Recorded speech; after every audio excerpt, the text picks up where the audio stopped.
শুয়ে পড়ো, একটা বেজে গেছে যেহেতু, কালকে সকালে তো আবার দোকানে যেতে হবে, তাই না? যা গিয়ে শুয়ে পড়বে যা।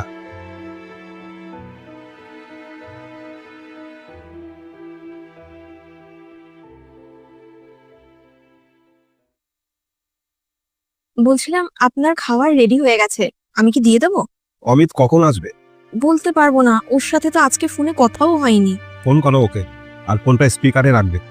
হ্যাঁ হ্যাঁ, ফোন করো। আচ্ছা ঠিক আছে।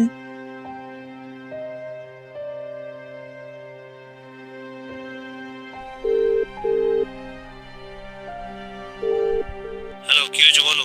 বলছি তুমি কতক্ষণে আসছো? আমি একটু বন্ধুদের সাথে আছি, দেরি হবে, তুমি খেয়ে শুয়ে পড়ো। আচ্ছা, বলছিলাম আপনি খেয়ে নিন, ও ঠিক চলে আসবে। পরবর্তী খাবো। পার্টটি দেখার তুমি জন্য খেয়ে শুয়ে পড়ো। একটি লাইক করে ও আজকে চ্যানেলটিকে আসুক, আমি সাবস্ক্রাইব দেখছি। করার অনুরোধ রইল।